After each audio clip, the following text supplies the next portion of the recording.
Hi everyone, I am Golden Ashwini, working in Rohini College of Engineering and Technology, Kanyakumari district, working as an assistant professor, Department of Electronics and Communication Engineering.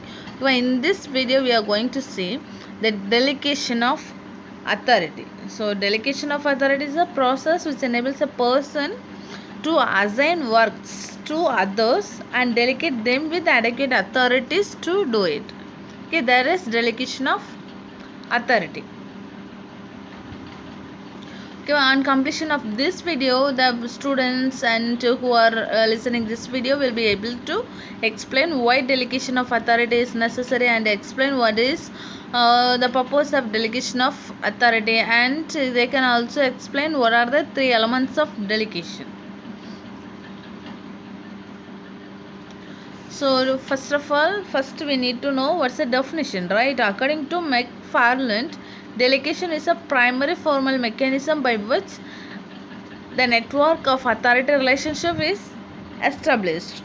So delegation is a dynamic of management, right? It is the process a manager follows in dividing the work assigning to him so that he performs that part which only he, because of his unique organizational placement, can perform effectively, and so that he can get other to help with what remains. Okay, simply the delegation means assigning work to others and giving them authority to do it.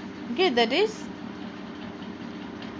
delegation of authority. Okay, well, then what are the features? Okay, delegation is authorization, right? So delegation is authorization to a manager to act in a certain manner. The degree of delegation defines the limits within which a subordinate has to decide the things.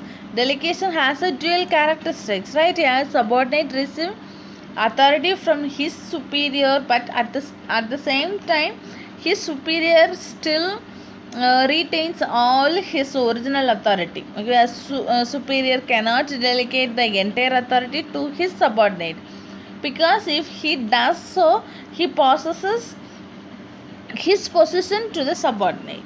Then delegate does not imply the reduction in the authority of a manager. A superior retains authority even after delegation. Okay, so delegation does not mean a manager losing his control and power. Authority once delegated can be enhanced, reduced, or withdrawn at any time depending upon the situation and requirements. A manager cannot delegate the authority which he himself does not possess. Extent of authority depends upon several factors. For example, the ability of the superior to delegate and the ability of the subordinate to accept. Okay, so delegation may be specific or general, written or implied, formal or informal. Delegation of authority is always to the position created through the process of organizing.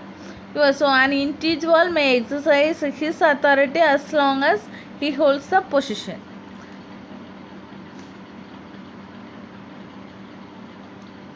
Then what are the importance? Okay, importance, it relieves the manager from his heavy workload by means of dividing the work and shares the responsibilities with his subordinate.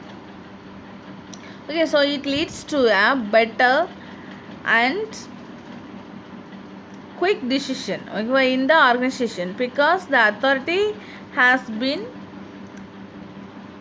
distributed to so many people, and each person who has been delegated the authority is capable enough to make the decision himself. So delegation enables the manager to obtain the specialized knowledge and the expertise of subordinates, and delegation helps in maintaining healthy relationship, okay, between the executive and his subordinate by clearly defining the authority and responsibility of the subordinates. So delegation helps to improve job satisfaction, motivation and morale of a subordinate. Delegation of authority has been widely recognized as an art of getting things done in the best possible manner. So delegation enables a person not only to discharge his responsibility but also to discharge it effectively and economically.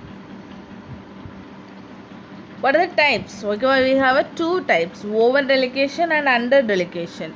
Okay, well, based on the over delegation, some managers burdens their subordinate due to their insecure ability to perform a task and poor time management for the task. That is over delegation.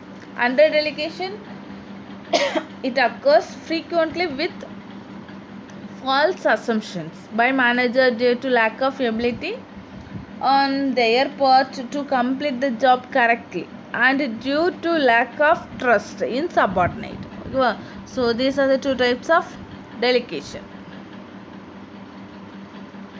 Then the quiz questions are: why is delegation an important management tool? The first option is it helps you to dump your work on someone else. So it allows, the second option is it allows you to get rid of the distasteful task and assign to someone else. Then third option is it is a tool to help you achieve more and develop your people at the same time. Then the fourth option is it allows you to punish a smart Alex with so much work they will never dig out. Good. Then the second question is: a manager who is not delegate is not managing. Okay, this is a true or false question. So the first option is true and the second option is false.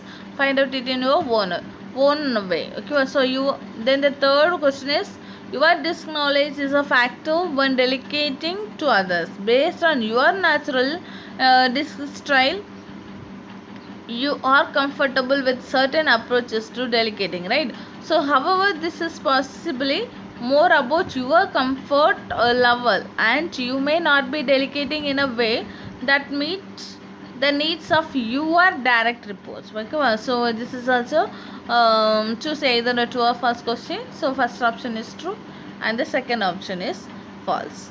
Okay, thanks for listening.